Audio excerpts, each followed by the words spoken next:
Este sermón corresponde a la serie de sermones del libro Hechos de los Apóstoles, predicado en la Iglesia Bautista Santísima Trinidad de Isla de Maipo. Que el Dios uno y trino te bendiga.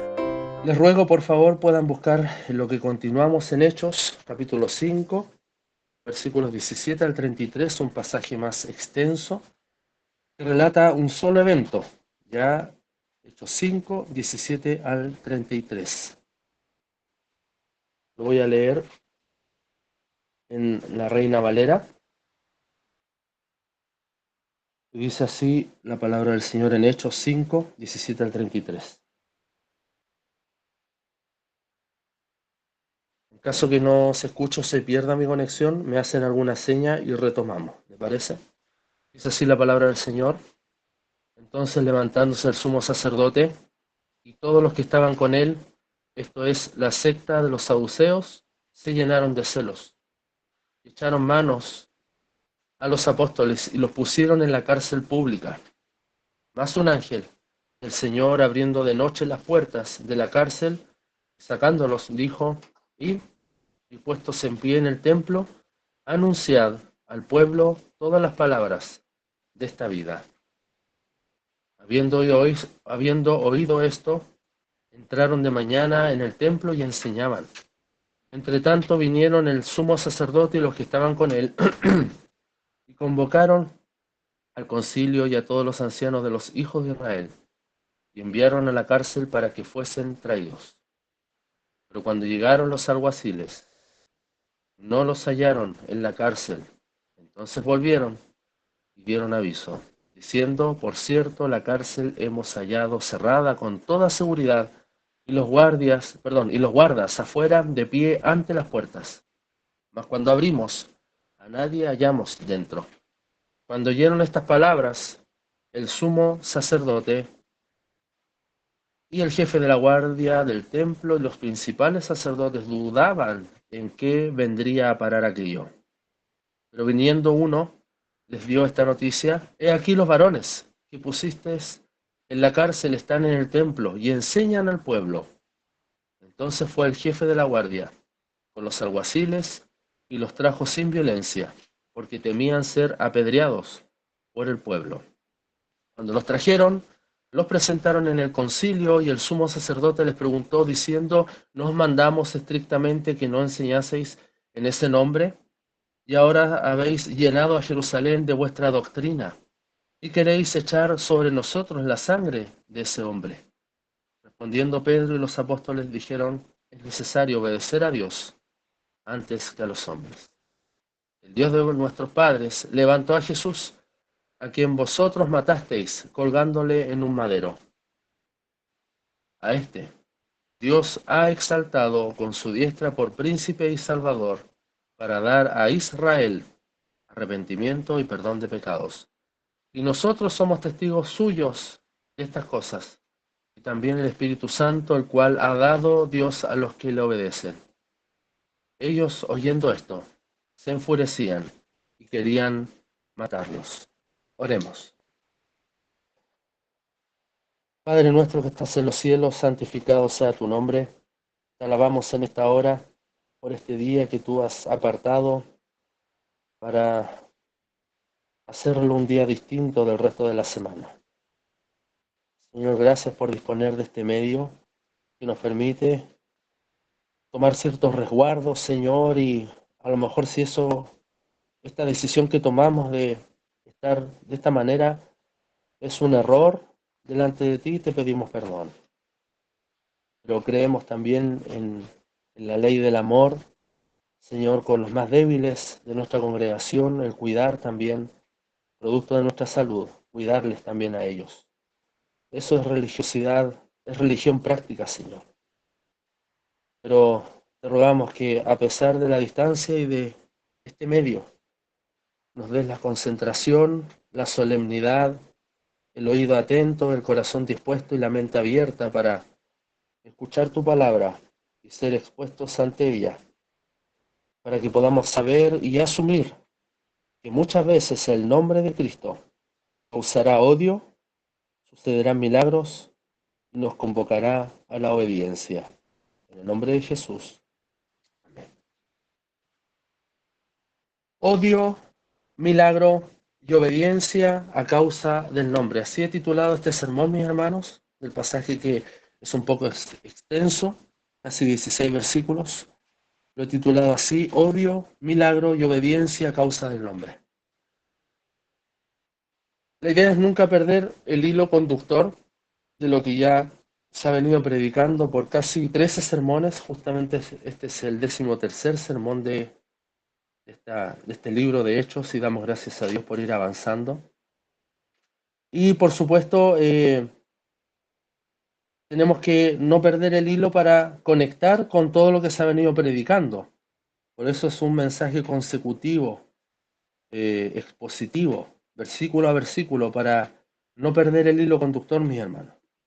En estos últimos días, en nuestro contexto aquí, y quizás después van a escuchar este sermón en otros lugares, no sabemos, pero por lo menos aquí en Chile, en estos últimos días, díganme si no es cierto de que se ha hablado mucho de las cárceles.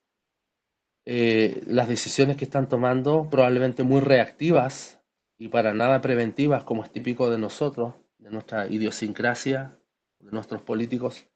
Se está hablando mucho de las cárceles. Si hay que construir otra cárcel de alta seguridad. Dijeron que lo podían hacer acá en Santiago, ¿no? En la comuna de Santiago, y la alcaldesa de inmediato dijo no, en nuestra comuna no, y en ninguna comuna, la verdad, yo creo que ningún alcalde quiere que se construya una cárcel. Más todavía si se trata de una cárcel de máxima seguridad. Y probablemente esto de las cárceles va a suplir, si es que un 2% del déficit de la sobrepoblación que hay.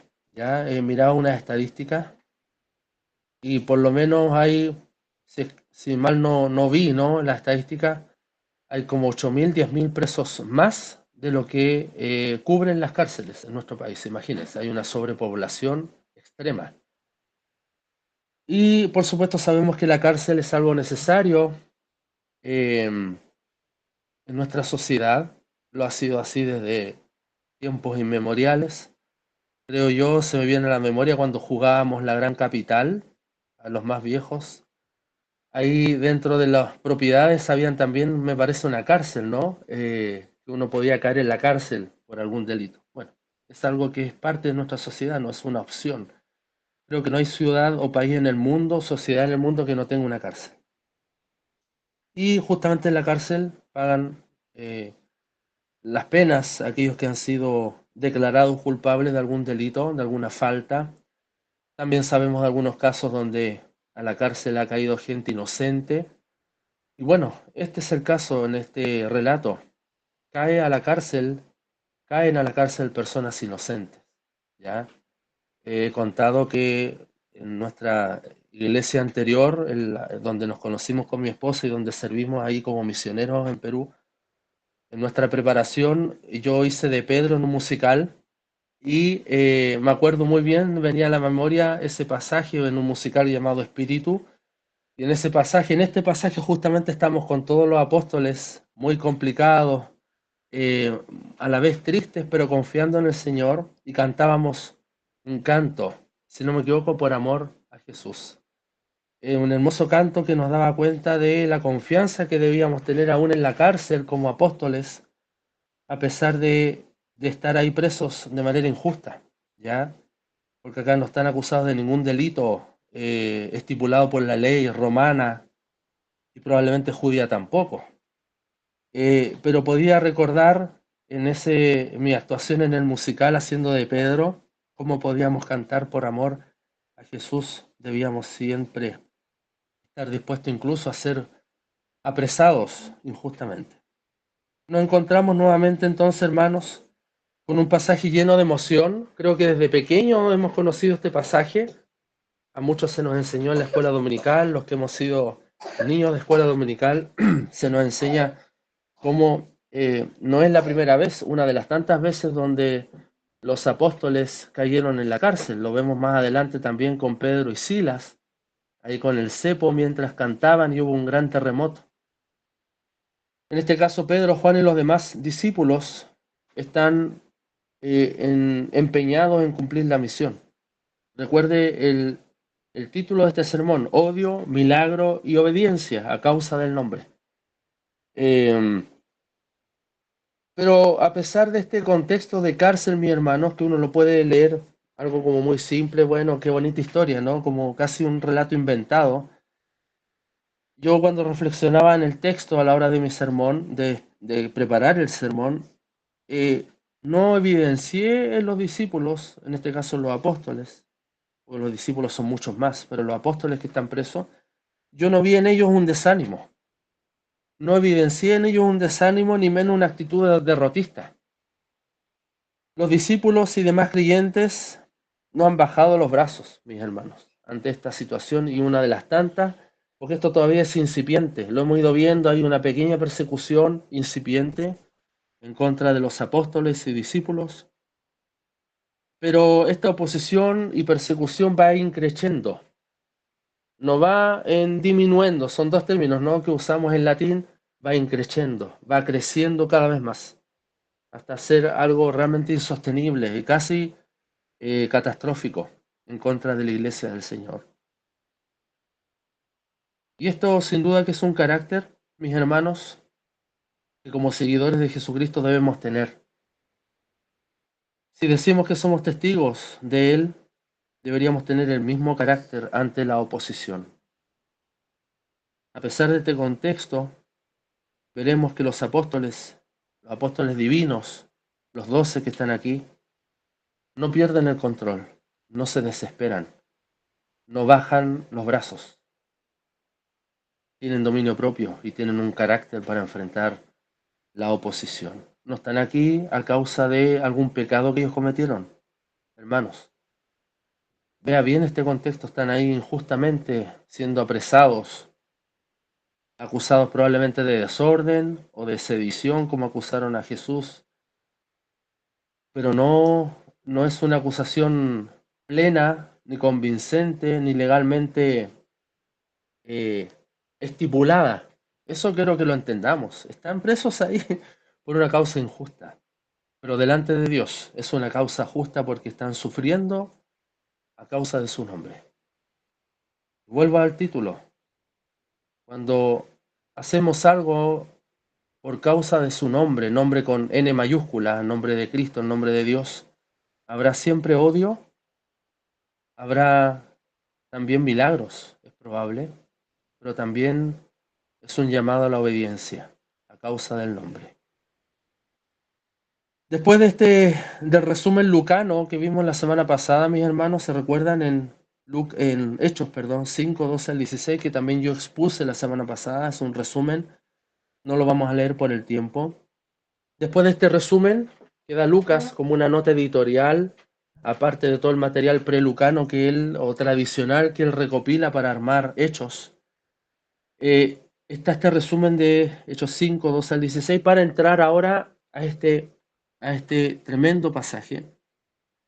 Un pasaje que a muchos sin duda nos deslumbró cuando éramos niños. Y vamos a ver que en este pasaje, mi hermano, y tiene que ver con el título del sermón, se va dando una dinámica en torno estos tres temas, a estas tres temáticas. ¿Cuáles son? El odio, milagro y obediencia. No lo olvide, odio, milagro y obediencia. Lo voy a preguntar el miércoles. El miércoles tenemos estudios, si Dios lo permite, de este sermón y vamos a ver algunos puntos especiales, como es la costumbre. Pero no olvide el título, porque eso le va a dar el marco de lo que se está exponiendo. Odio, milagro y obediencia. ¿Y todo esto a causa de qué, mis hermanos? A causa del nombre. A causa del nombre. Hemos dicho que por lo menos estos 3, 4 capítulos que hemos avanzado de Hechos, por lo menos capítulo 3, con el cojo, la puerta de la hermosa, capítulo 4, 5, algunos eruditos han denominado la sección del nombre, porque es lo que más resalta, que todo es a causa del nombre, en obediencia al nombre. Sufrimos por causa del nombre, por causa de su nombre, somos castigados y vituperados y sentimos gozo de eso, a causa del nombre, hermanos.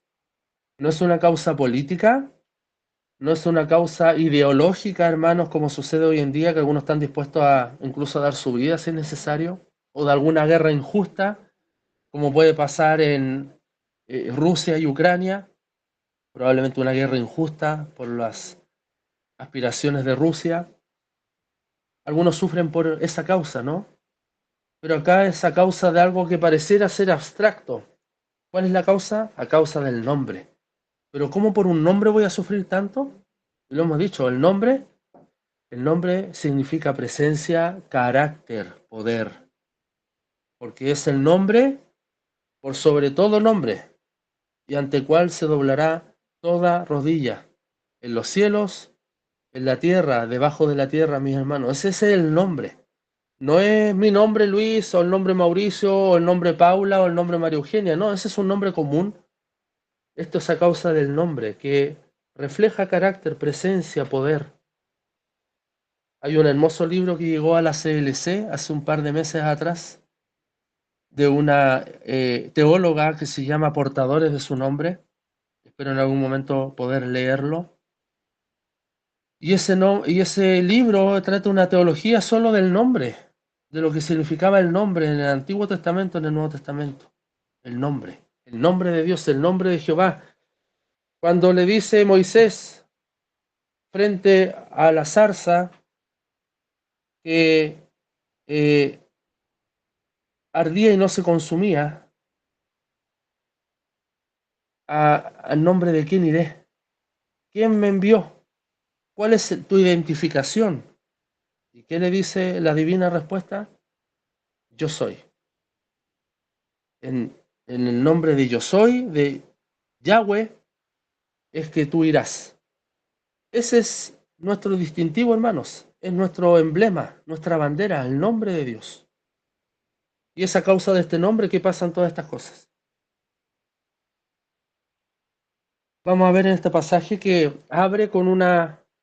Dijimos que habían una dinámica en estas tres temáticas, que era el odio, milagro y obediencia, y abre el pasaje, el capítulo 5 que estamos, versículo 17, abre con un carácter de odio, con una actitud de odiosidad, y va a cerrar este pasaje donde abarcaré yo en mi sermón con otra vez una actitud de odio. Abre y cierra con odio. Pero entre medio, si pensáramos en un sándwich, y esto es una estructura muy típica de estos contextos bíblicos, una estructura narrativa, como abrir y cerrar con un tema, ¿ya? Y en el medio se va dando como una especie de sándwich, ¿no? Ponemos algunos de los elementos, pero las tapas son odio en este caso. Y entre medio se va dando una dinámica de milagro y obediencia y otra vez odio. Por eso que es importante encontrar cómo este pasaje gira en torno a estos tres temas. Esperamos en Dios, mis hermanos, que nos hable por medio de su palabra para que sepamos y asumamos que muchas veces el nombre de Cristo o el nombre de Dios, al pensar en Dios Trino, causará odio, sucederán milagros, pero también nos convocará a la obediencia. Vamos al versículo 17. Entonces, levantándose el sumo sacerdote y todos los que estaban con él, esto es, la secta de los saduceos, se llenaron de celos y echaron mano a los apóstoles y los pusieron en la cárcel pública. ¿Levantarse por qué? ¿Junto con quién? Con los saduceos. Levantarse es una actitud soberbia que tienen ellos junto con los saduceos. Los saduceos eran una secta probablemente minoritaria, pero muy influyente, de personas de mucho poder político, religioso y económico. Y entre las cosas que creían los saduceos, ya algunos creen que su origen viene de un sumo sacerdote llamado Sadoc, en algún momento lo podemos explicar, pero entre las doctrinas de los saduceos, ellos, no, por supuesto, no creían en el Mesías, menos en la revelación del Nuevo Testamento que está recién formándose, y entre otras cosas, ellos no creían en la resurrección. Ese es un punto fuerte, ¿ya?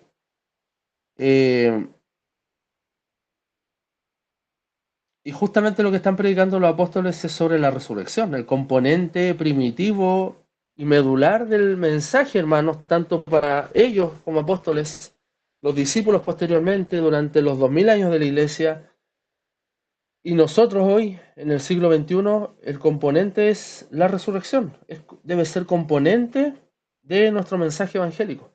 Y los saduceos no creen en la resurrección, así que no es casualidad que Dios propicie todo esto que está pasando y que estén ahí junto con las autoridades, ya los sacerdotes, el sumo sacerdote, todos los demás que estaban con él, que son otros sacerdotes, que es la élite, la creme de la religiosidad judía, y con ellos también los saduceos.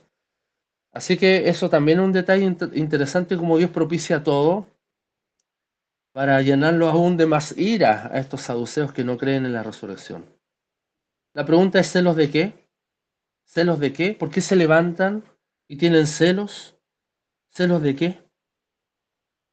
Es probable que este versículo sea una intervención abrupta de Lucas con alguna idea nueva, pero que el mismo asunto, que trata el mismo asunto de la persecución, porque si ustedes se fijan, la semana pasada vimos un resumen, ya lo dije anteriormente, y ahora parte con este relato.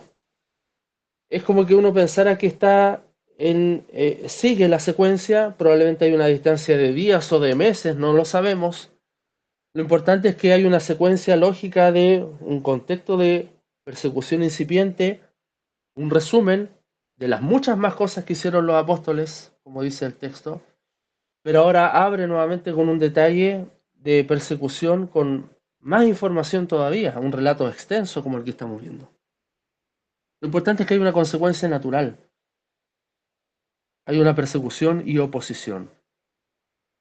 Así que es como si Lucas retomara el asunto con un nuevo relato, pero la lógica es natural. Hay un continuo de dar cuenta de cómo la iglesia va increciendo en esta persecución. A causa de lo que vimos el sermón pasado, el Evangelio, por medio de la boca apostólica, iba acompañado de manifestaciones milagrosas, porque era una manera divina de confirmar su misión a través de la primitiva iglesia.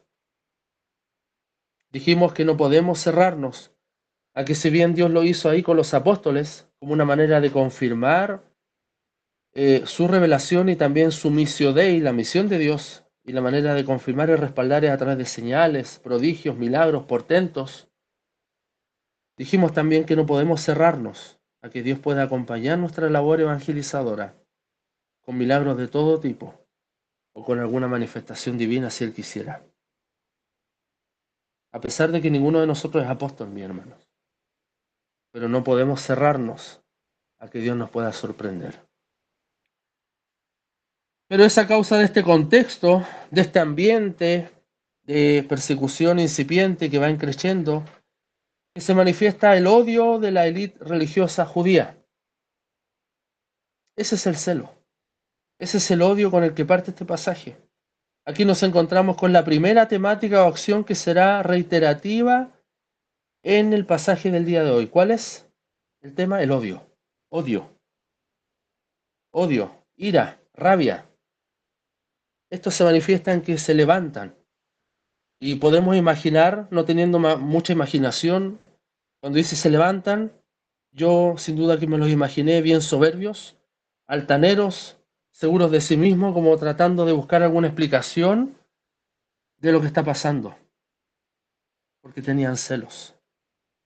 Creo yo que muchos de nosotros podemos, guardando las proporciones, por supuesto, vuelvo a reiterar, no somos apóstoles, sí somos discípulos, y ante eso nos hace ser igual que los apóstoles, seguidores de Cristo, creyentes en Él, testigos de Él.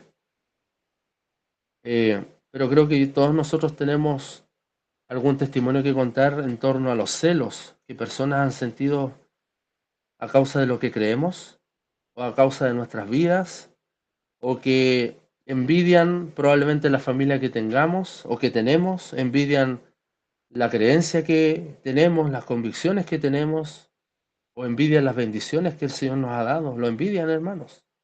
Hay celos a causa de lo que Dios ha hecho en nosotros. Yo no dudo de que hay celos, incluso hay celo ministerial. Cada uno podrá dar testimonio probablemente, pero yo he sido víctima de celo ministerial a lo largo de mi corto ministerio. Pero por supuesto el sufrimiento que uno ha tenido no se compara a lo que vivieron los apóstoles. A causa de este celo, por el nombre que ellos portan, toman presos a los apóstoles y esto es casi una sentencia, sin ninguna razón penal que lo justifique. No hay una razón para tomarlos presos. Cuando el pueblo de Dios, mis hermanos, a causa de su Señor y por las motivaciones correctas, hace bienes, escuchó bien, cuando el pueblo del Señor y por las motivaciones correctas, no para la foto o no por cumplir un programa, sino por motivaciones correctas que están dentro del corazón, hace bienes y a pesar de esto tiene oposición, obtendrá el odio de quienes desean hacer estos mismos bienes. Porque el que tiene odio quiere hacer lo mismo. Pero ¿cuál es la diferencia, mis hermanos? Con motivaciones incorrectas. Muchas veces el que tiene odio de lo que hacemos a causa de Dios, con motivaciones correctas, eso es esperable de todos los que somos sus hijos, con motivaciones correctas, obtendrá el odio de aquellos que quieren hacer lo mismo, pero con motivaciones incorrectas. Con motivaciones incorrectas, pecaminosas.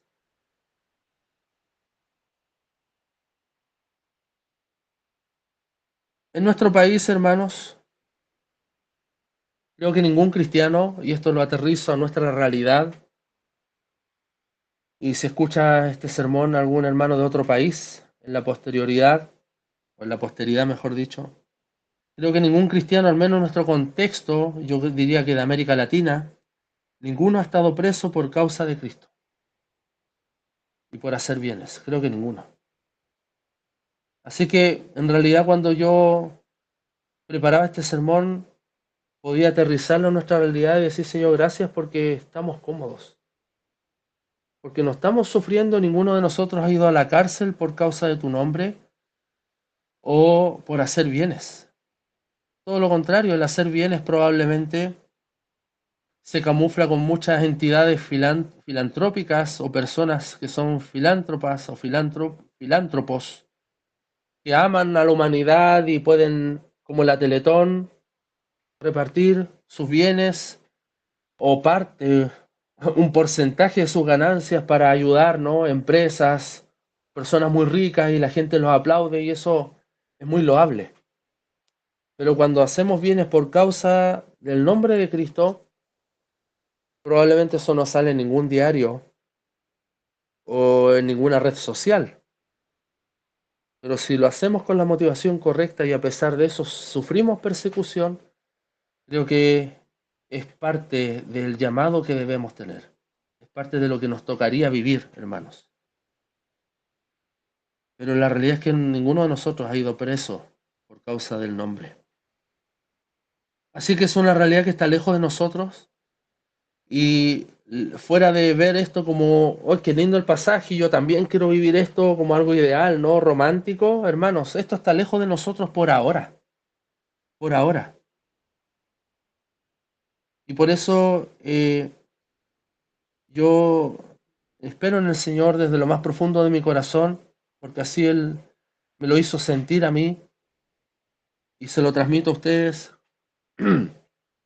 Espero que sepamos y asumamos que muchas veces el nombre de Cristo causará odio, incluso hasta el punto de ser apresados o perseguidos por la ley, por ejemplo en la ley de tolerancia, que no podamos decir a alguien que está en pecado como un homosexual, porque nos pueden llevar incluso preso. Debemos asumir y saber que muchas veces a causa del nombre deberemos experimentar el odio, pero también tener la convicción de que pueden suceder milagros y que a pesar de todo esto, siempre el nombre de Dios nos convocará a la obediencia. Nos convocará a la obediencia. Espero, mis hermanos, que estemos conscientes y Dios nos prepare siempre para el día malo. Más todavía los que creemos de alguna manera que la iglesia, esto probablemente no es de todos, pero los que creemos que de alguna manera la iglesia va a vivir la gran tribulación, yo así lo creo, creo que la iglesia va a experimentar la tribulación. Y en base a eso es que debemos estar preparados cuando todo se oponga a nosotros a causa del nombre. Y a pesar de este odio, mis hermanos, encontramos milagros como este. Mire el versículo 19 al 21. Mas un ángel del Señor, abriendo de noche las puertas de la cárcel donde estaban los apóstoles y sacándolos, dijo: id y puestos en pie en el templo, anunciad al pueblo todas las palabras de esta vida. Y habiendo oído esto, entraron de mañana en el templo y enseñaban. Acá hay un milagro. Hay un milagro, hermanos. Tenemos un contexto de odio a causa del nombre, pero ahora nos encontramos con un milagro porque la mano de Dios no ha dejado a los suyos. La mano de Dios no ha dejado a los suyos. Algunos comentaristas toman dos posiciones en torno a esta parte del versículo, sobre todo el 19. Que el ángel es un ángel de verdad, ya alguien venido de la presencia celestial, o este ángel del Señor es una persona X que Dios usa para abrir las puertas de la cárcel y sacarlos. Ya pueden ser ambas interpretaciones de este versículo. Por eso que pienso en el versículo que algunos hospedaron ángeles, pueden ser ángeles de verdad celestiales o una persona X que a nuestra vista es un ser humano común y corriente que necesita que lo hospedemos, y esos son ángeles también. Bueno, en cualquiera de los casos no es un creyente del grupo más grande que están tramando una fuga, ya alguno de ellos que es algún experimentado espía o de las fuerzas especiales que está llevando herramientas de oxicorte para romper los barrotes o armas para hacer una operación de extracción, como se llama en jerga militar. Casi estamos seguros de que ninguno de los creyentes fue a hacer esta labor. O, si pensamos mal, alguno coimió, que alguno fuera y coimiara al guardia, entregando alguna suma de dinero para poder abrir la cárcel y sacar a los apóstoles. Creo que no ese es el caso, mis hermanos. Este es un milagro. Y la teología liberal, que comenzó hace un par de siglos atrás y ha penetrado hasta el día de hoy, niega todos estos pasajes que contengan milagros. Y probablemente ellos dirían eso: no hubo una coima, o el guardia era un creyente y abrió las puertas de la cárcel y sacaron a los apóstoles. O sea, negar todo lo que es milagroso.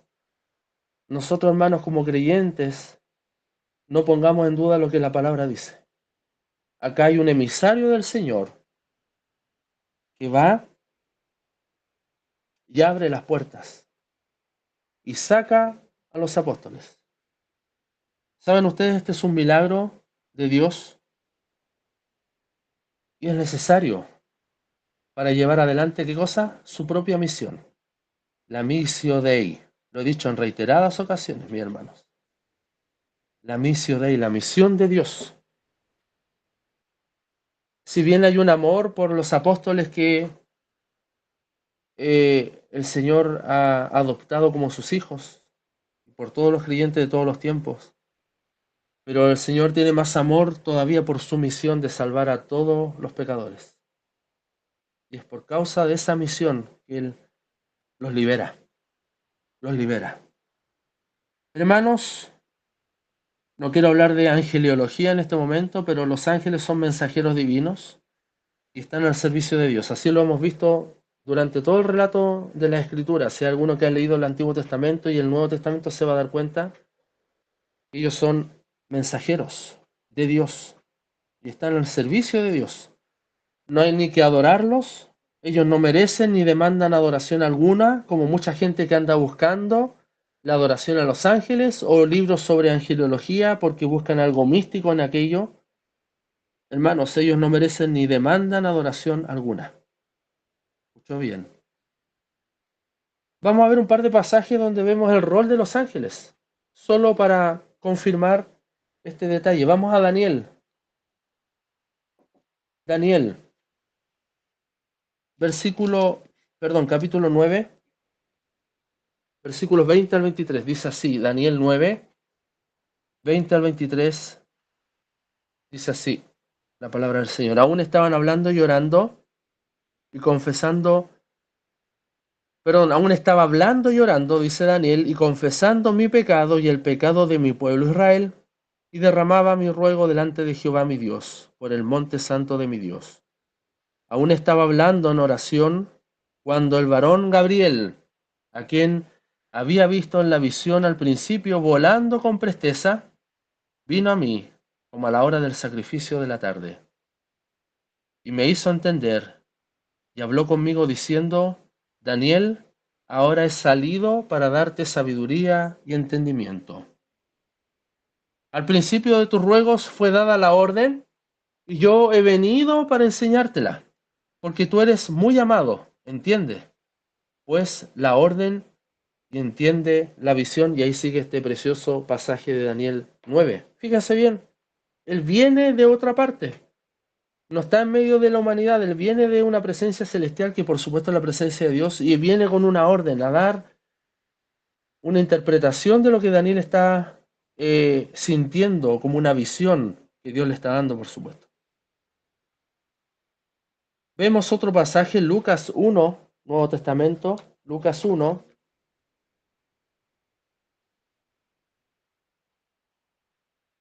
Lucas 1,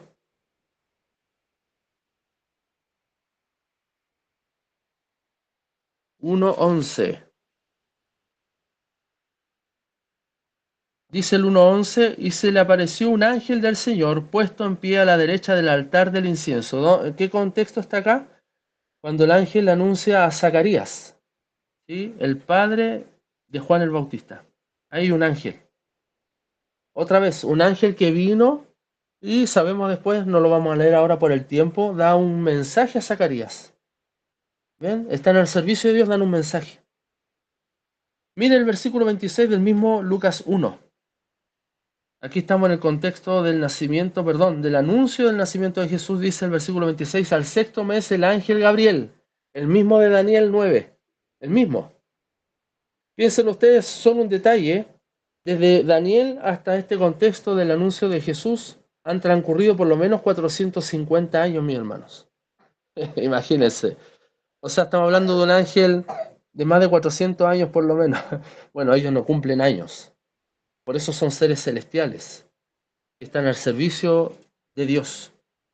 Al sexto mes el ángel Gabriel fue enviado por Dios. ¿Se dio cuenta? Presencia celestial, enviado por Dios a una ciudad de Galilea llamada Nazaret, a una virgen desposada con un varón que se llamaba José de la casa de David, y el nombre de la virgen era María, y entrando el ángel en donde ella estaba, dijo, salve muy favorecida, el Señor es contigo, bendita tú entre las mujeres. Y ahí viene el pasaje, por supuesto, continúa. Pero vemos, son ángeles mensajeros, y probablemente todos los ángeles cumplen esa labor. Pero también hemos visto que hay ángeles que cumplen una labor de liberar al pueblo, pero en este caso son mensajeros, sobre todo mensajeros de un mensaje divino. Volvamos a Hechos 5, al pasaje que estamos tratando. Y en este caso, mi hermano, no es distinto.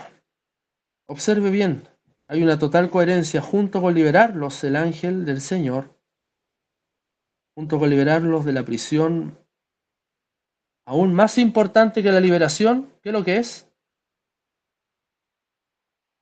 Es el mensaje que el ángel entrega a los apóstoles.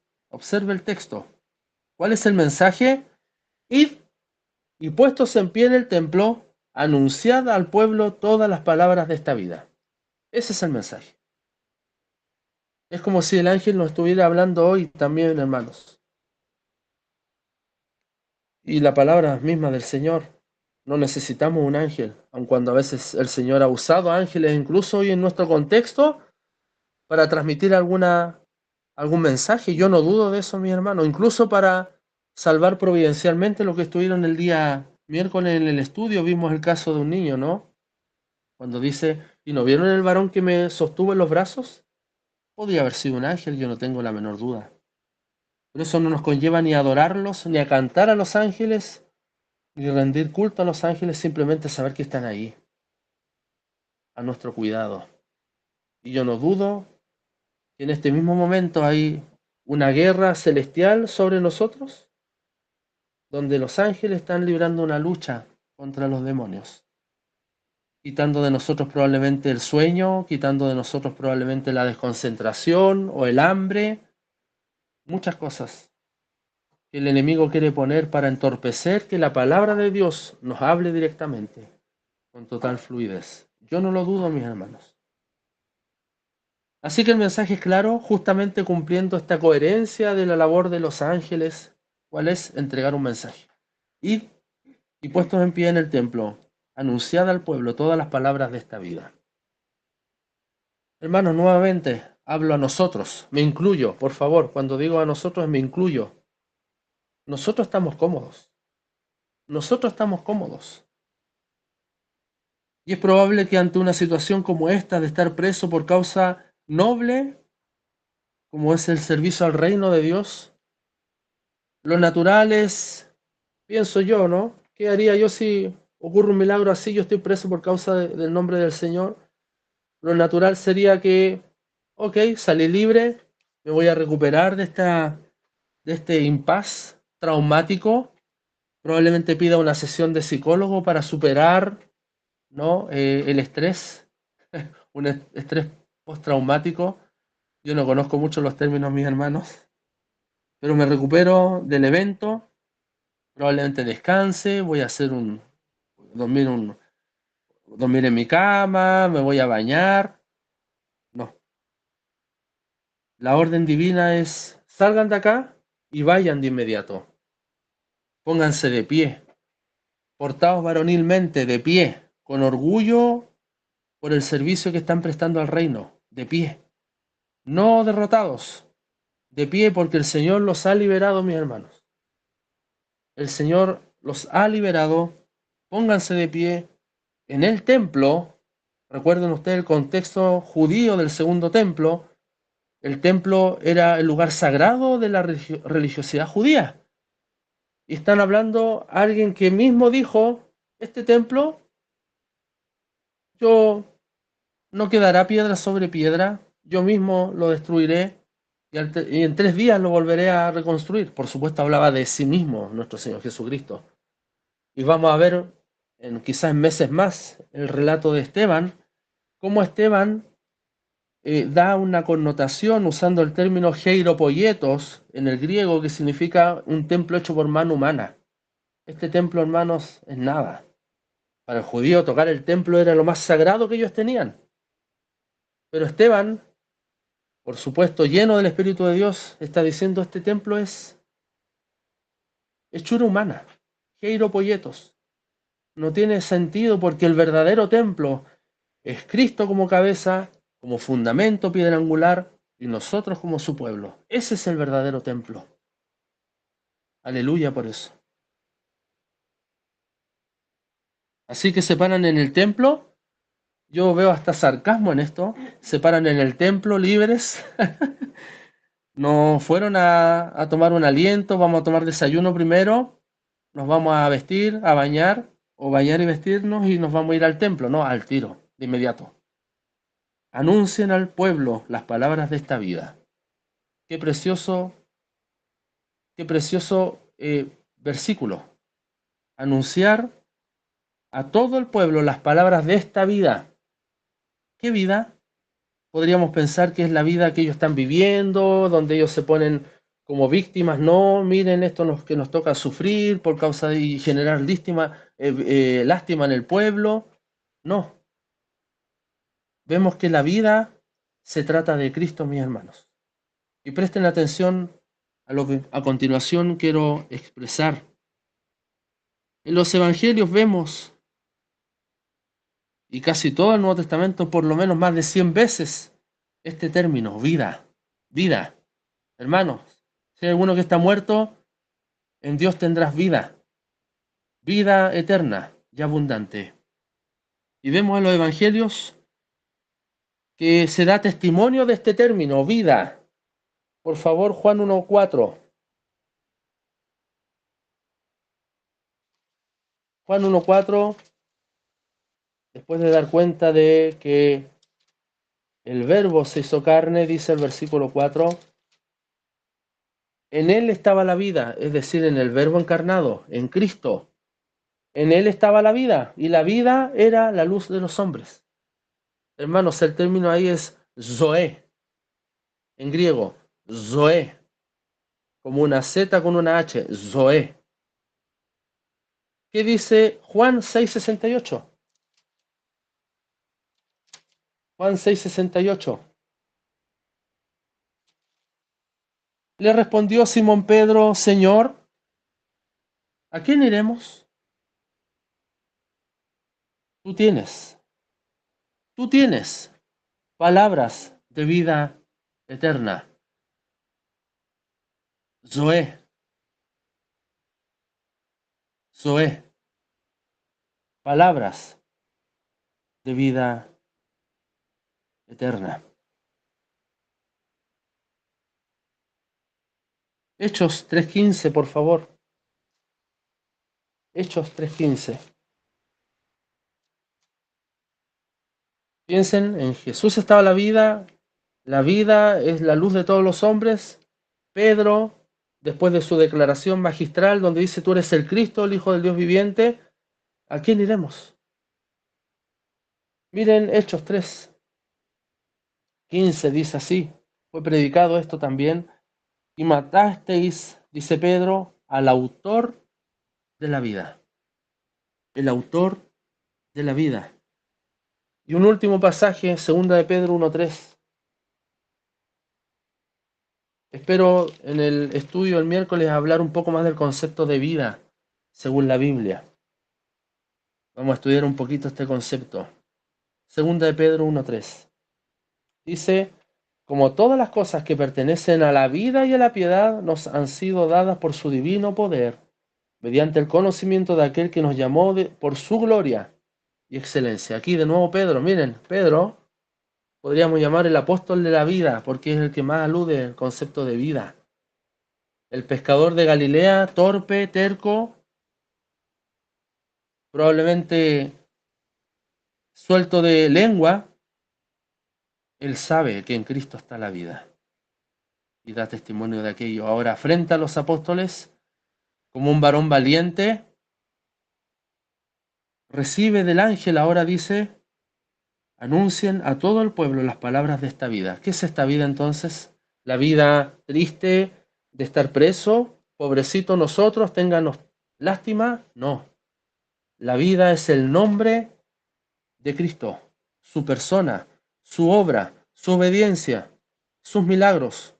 Todo en cuanto a Dios en Cristo es la vida, hermanos. La persona sin Dios está muerta, muerta en sus delitos y pecados, muerta. Y un muerto no puede hacer nada. Ah, pero yo respiro. Ah, no, pero yo estoy estudiando una carrera. Ah, no, pero yo voy a ser profesional, voy a viajar por el mundo. Ah, no, pero yo tengo una casa, yo no estoy muerto. No, yo soy un gran orador, no estoy muerto, hermanos. Si tú no tienes la vida de Dios en ti, estás muerto. O amigo que escucha, estás muerto, muerto. Eres un zombie, un muerto viviente. Sin la vida de Dios en ti, estás muerto. Y ese es el mensaje evangélico, anunciar las palabras de esta vida, porque la verdadera vida es esta, la vida de Dios en ti. Tu unión con Cristo es la verdadera vida. Hermanos, amigos que escuchan, esta es la vida, Zoé. Y por lo menos hay tres términos que se ocupan para el concepto vida, al menos como la tenemos en español. Zoé, bios y psique. Y en todos estos versículos que acabamos de ver, Juan 1:4, Juan 6:68, Hechos 3:15, 2 de Pedro 1:3, es el mismo concepto, Zoé, que significa la vida de Dios, esa vida única que te da de vivir en Dios. Vamos a estudiar un poco más este concepto, mis hermanos, si Dios lo permite, el miércoles. Hermanos, si reflexionamos un poco, veremos que nuestro mismo Señor es un milagro. ¿Escuchó? Nuestro mismo Señor es un milagro. Él descendió de su gloria, estando amando al Padre y al Espíritu en un amor perfecto. Descender y romper nuestro espacio-tiempo es un milagro. Y desde el anuncio de su encarnación y su misma concepción en el vientre de María es un milagro. Es un milagro. Por lo tanto, yo diría que la persona de Cristo es el milagro por excelencia del Padre hacia nosotros, su pueblo. Continuemos en el pasaje. Entre tanto, vinieron el sumo sacerdote, versículo 21, y los que estaban con él, y convocaron al concilio y a todos los ancianos de los hijos de Israel, y enviaron a la cárcel para que fuesen traídos.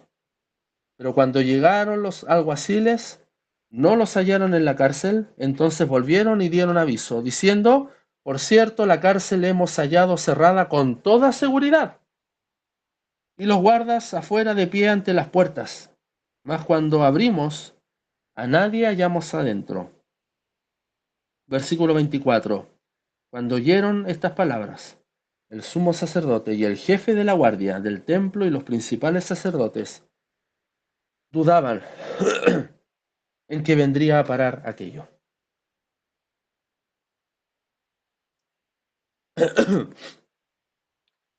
El testimonio claro de este absurdo hecho, mis hermanos, es innegable.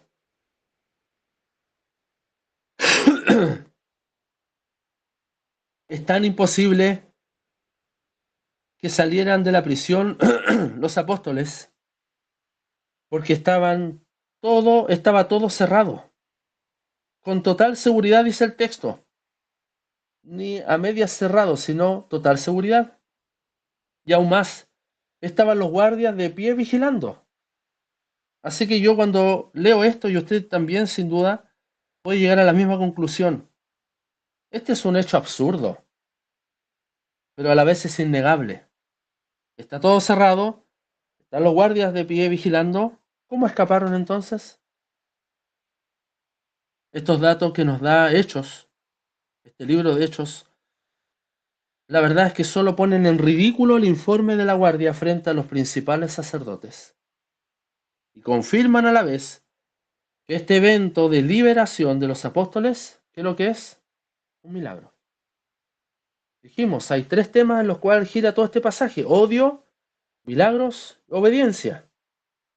Seguimos en un milagro concreto. Es un milagro. Fueron liberados, está todo cerrado, mis hermanos, es imposible que salieran. No hubo una operación de extracción, es un milagro. Y ese es el informe que da el alguacil. Hallaron la cárcel vacía, estaba toda cerrada, no hubo forcejeo. Cuando uno ve que quieren entrar a alguna casa, se nota que la chapa la quieren forcejear o abrir con algún caimán o algún chuzo, se nota. Acá no, está todo cerrado. Y la guardia está bien, no se quedó dormida, está parada. Y estando parado es difícil dormirse. Ahí están. Así que, hermanos, es un milagro. Recuerden que el milagro es algo que va en contra de las lógicas, de las leyes humanas. Si cerramos una puerta con candado o con una chapa o con un pestillo, es imposible que se abra o que salga alguien por ahí. Es imposible, a no ser que forcejeando o poniendo una bomba o rompiendo. Es imposible, es un milagro, hermanos. Es un milagro. Y el milagro fue casi perfecto porque el ángel, ¿cómo lo sacó? Probablemente abrió, leímos en el texto. No es que los apóstoles traspasaron la pared, pero abrió y volvió a cerrar. Es un milagro. Yo creo que siempre cuando veamos milagros, hermanos, veamos estos detalles que son tan enriquecedores y por supuesto alimentan nuestra fe en el Dios que puede hacer milagros. Reflexionaba en torno a la perplejidad de las autoridades. Ellos están atónitos, están perplejos. ¿Y saben ustedes que cuando Dios está con su pueblo, con los que son suyos, trastorna los juicios de quienes dicen que tienen el poder e inteligencia para determinar?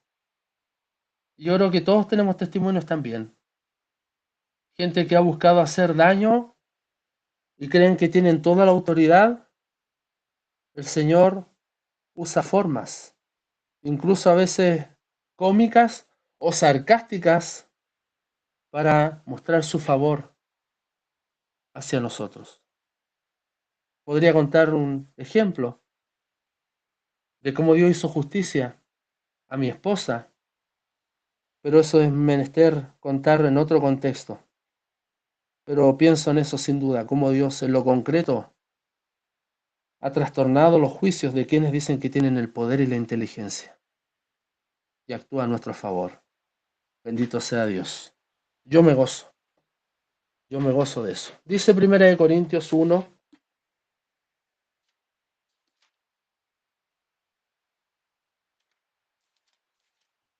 1 Corintios 1, 18 al 25 dice así.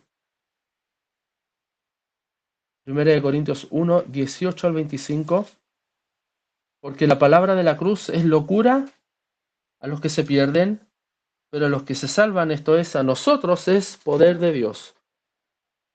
Pues está escrito, destruiré la sabiduría de los sabios y desecharé el entendimiento de los entendidos.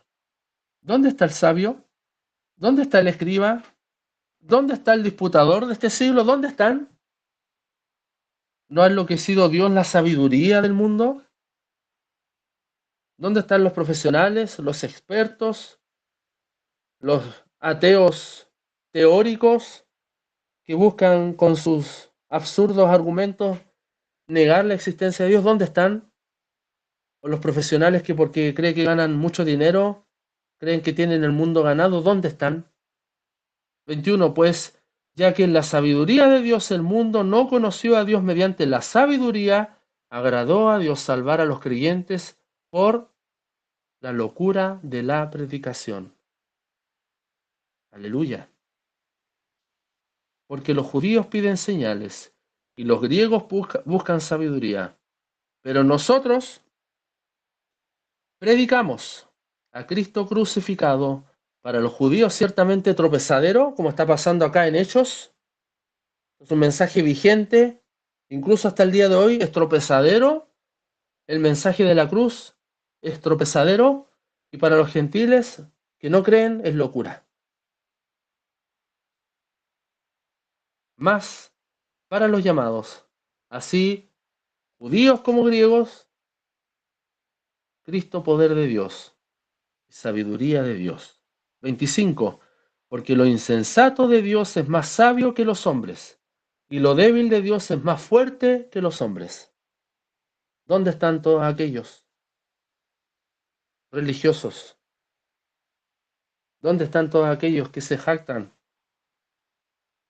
de que pueden más contra la obra de nuestro Dios? ¿Dónde están? Por eso nos escogió a nosotros, mis hermanos. Somos lo insensato y somos lo débil para hacernos fuertes en Él, para avergonzar a los sabios.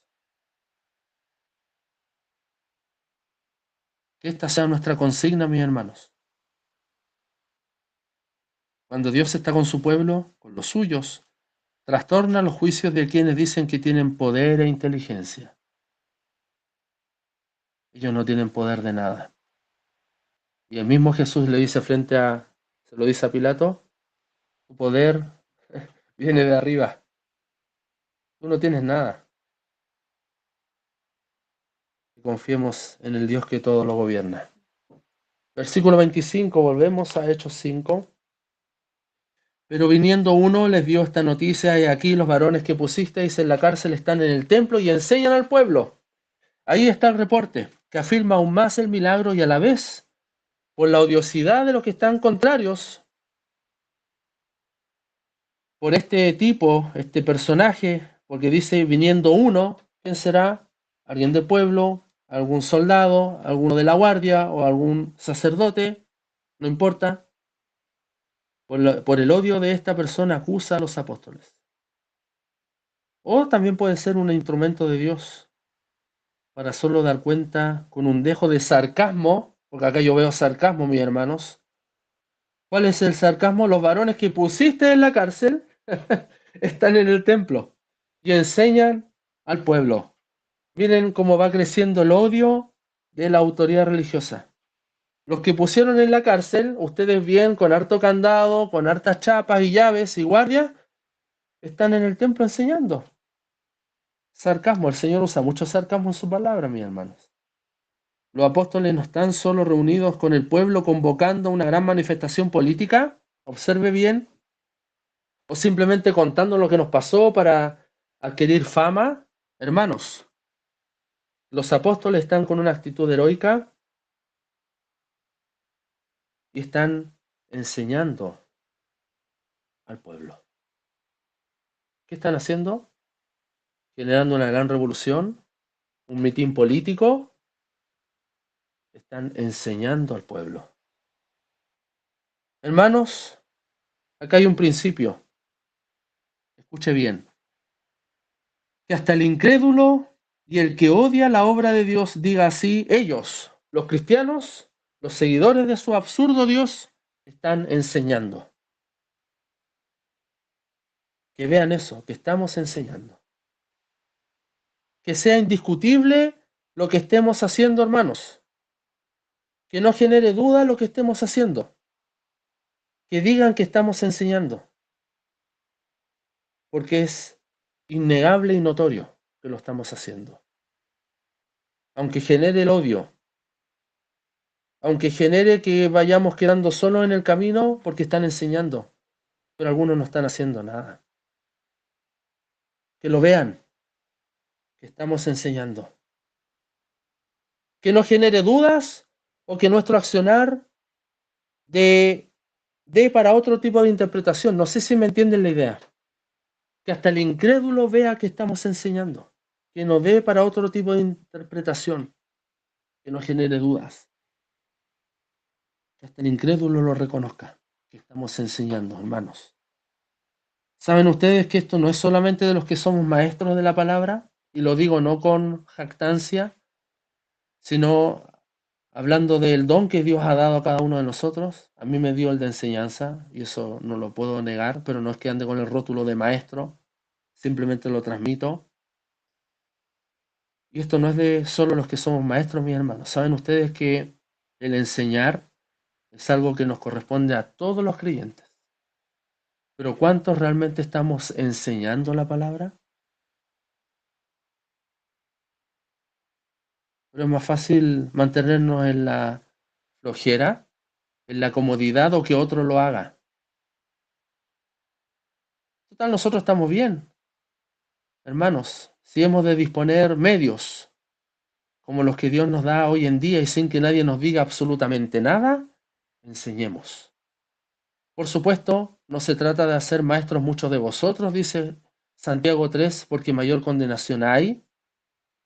Pero, ¿saben lo que debemos enseñar? Mateo 28, por favor. Estoy concluyendo. Mateo 28. Dice así, la gran comisión. Mateo 28, al final. Versículo 19, al final. 28, 19. Y esto es para todos los discípulos antes de que nuestro Señor subiera al cielo. Dice, por tanto, id y haced discípulos a todas las naciones, bautizándolos en el nombre del Padre y del Hijo y del Espíritu Santo. Y aquí, atento, no es para los pastores y maestros, no es para el que estudió en un seminario. Dice acá el 20, enseñándoles que guarden todas las cosas que os he mandado. ¿Saben ustedes que cuando se cumple esto de predicar el Evangelio y de enseñar las cosas que el Señor ha mandado que guardemos y que cumplamos, ser hacedores de la palabra, no tan solo oidores, cuando hacemos esta labor, recién ahí se cumple que Él estará con nosotros todos los días hasta el fin del mundo? Pero a veces es más fácil quedarnos con la última parte. No, ese Señor está conmigo hasta el fin del mundo, nos prometió, pero ni evangelizo ni enseño. ¿Estás evangelizando? ¿Estamos evangelizando? ¿Estamos enseñando a que obedezcan todas estas cosas? Hermanos, esto requiere tiempo. ¿Lo estás haciendo ahí en tu trabajo? ¿En tu familia? hermanos, que el resto note que estamos enseñando. Que el resto note que estamos enseñando las cosas, las palabras de esta vida, que son la salvación misma, necesarias para la vida y la piedad. Que lo noten. Pero lamentablemente en muchos, tristemente no se nota. Que Dios tenga misericordia. Así que esfuérzate, esforcémonos por enseñar, por transmitir alguna verdad. Versículos 26 y 27 de Hechos. Entonces fue el jefe de la guardia con los alguaciles y los trajo sin violencia porque temían ser apedreados por el pueblo. Cuando los trajeron, los presentaron en el concilio y el sumo sacerdote les preguntó diciendo: ¿no os mandamos estrictamente que no enseñaseis en ese nombre? Y ahora habéis llenado a Jerusalén de vuestra doctrina y queréis echar sobre nosotros la sangre de ese hombre. Las autoridades muy religiosas, muy limpias, pero más políticas que religiosas, la verdad, porque ellos no son la verdadera religión, mis hermanos. Ellos no son la verdadera religión, son unos religiosos nada más. Sin duda que se cuidan todo el tiempo las espaldas. ¿Y cómo se nota esto? Porque quieren congraciarse con el pueblo, para que el pueblo no se levante en contra de ellos y ellos pierdan el favor. Y a veces lo hacen los políticos hoy en día, anunciando medidas populistas, ¿no? ¿Y para qué? Solo para ganar votos o para continuar dependiendo del Estado.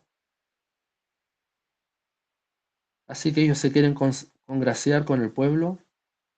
¿A costa de qué? De condenar y enjuiciar a hombres inocentes que solo predican la vida.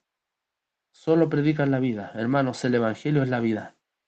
El Evangelio que los puede salvar incluso de la esclavitud en la que todos ellos también están. Esa es la vida, pero prefieren la muerte. Están escuchando, están tan cerca de Dios, porque están tan cerca de la ley. Ellos recibieron los pactos, la ley, todo, pero prefieren la muerte. Prefieren la muerte. Y esta vida los puede salvar incluso a ellos, pero ellos prefieren cuidarse las espaldas y buscar el favor político del pueblo. ¿Y saben ustedes que ellos son el reflejo o son el espejo o son el símbolo, la cabeza de lo que todo Israel, en lo que todo Israel está?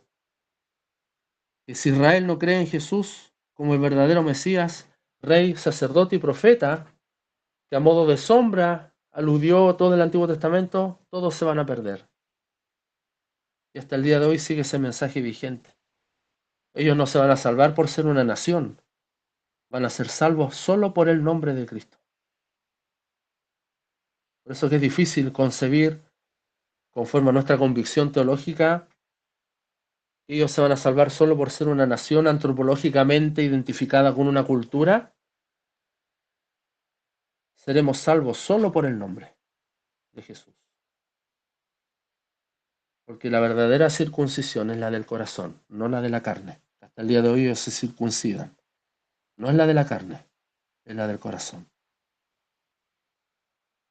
Es en el nombre, con N mayúscula, que es por sobre todo nombre que ellos soportan el odio, los apóstoles, es que ellos experimentan milagros porque la mano de Dios está con ellos y es por el nombre de Cristo, por el nombre de Dios que ellos también están dispuestos a obedecer. ¿Ven? Ahí están los tres ejes temáticos de este sermón.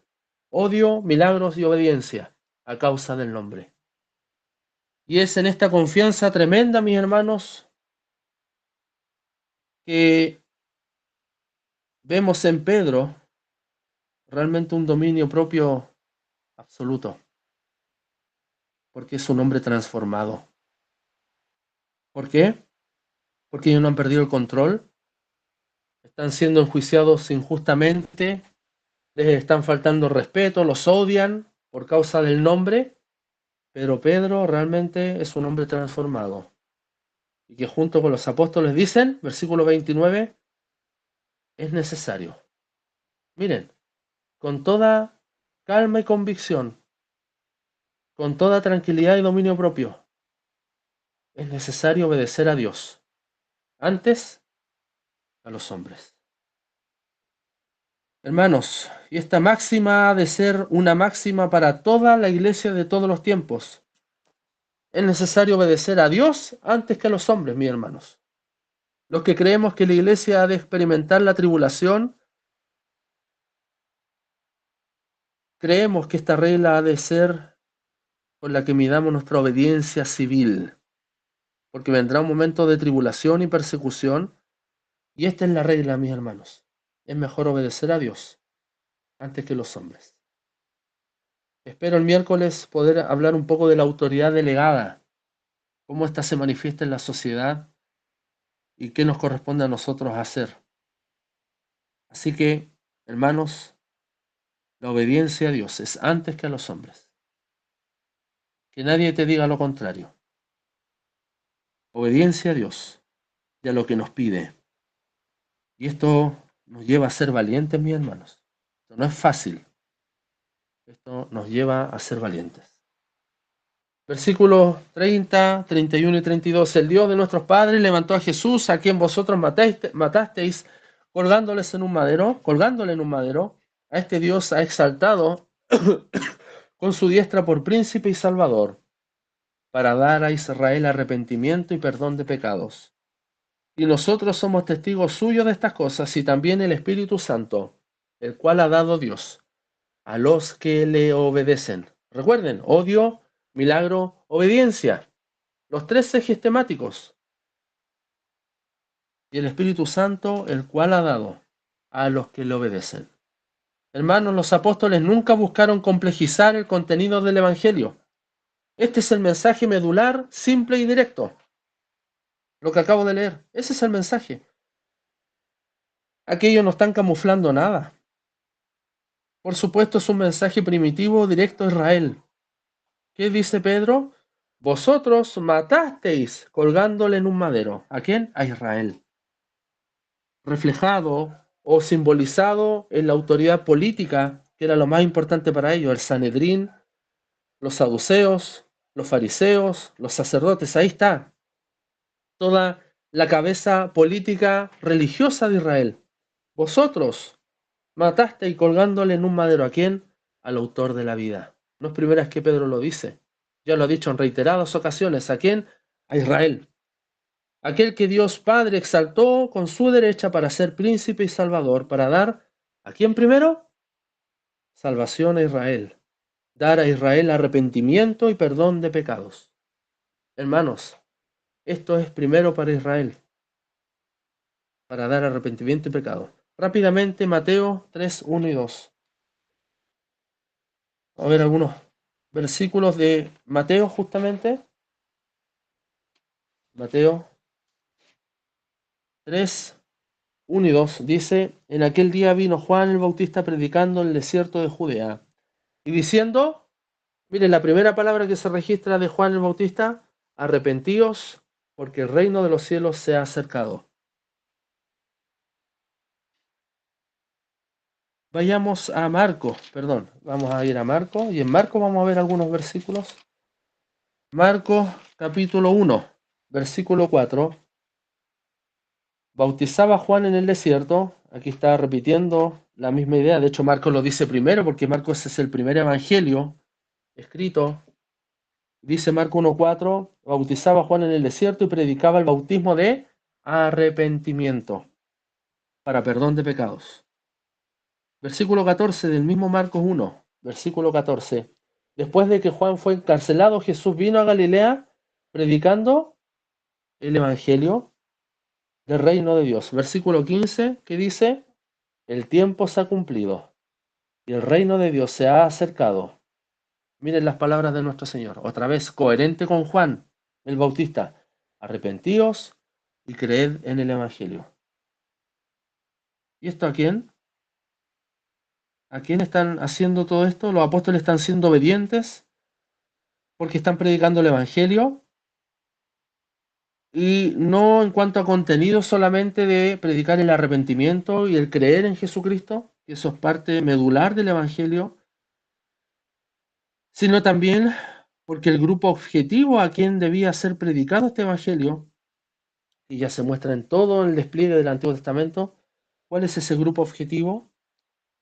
Vayamos a Mateo nuevamente, capítulo 10, 5, 8. Mateo 10, 5 al 8. El grupo objetivo es este, mis hermanos. Mateo 10, 5 al 8. A estos dos envió Jesús y les dio instrucciones diciendo, por camino de gentiles no vayáis. Miren, nosotros somos gentiles, pero la orden era, por camino de gentiles no vayáis, y en ciudades samaritanos no entréis. ¿Quedó claro la orden? Sino id antes a las ovejas perdidas de la casa de Israel. ¿Se dio cuenta?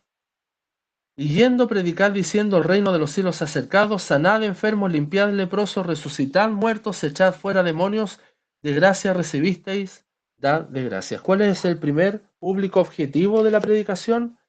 Volvemos al contexto de Hechos 5, Israel. Israel. A este Dios ha exaltado con su diestra por príncipe y salvador para dar a Israel, ¿ven? Coherente con el mensaje evangélico primitivo, arrepentimiento y perdón de pecados. Sabemos que esto cambia después, porque Israel rechaza al Señor Jesucristo.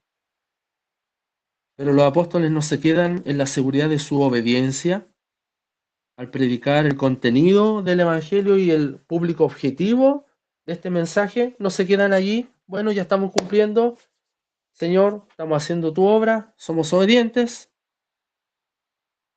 porque están cumpliendo la misión encomendada, sino que tienen una actitud admirable estos apóstoles. Fíjense bien, mi hermano, ya estamos concluyendo.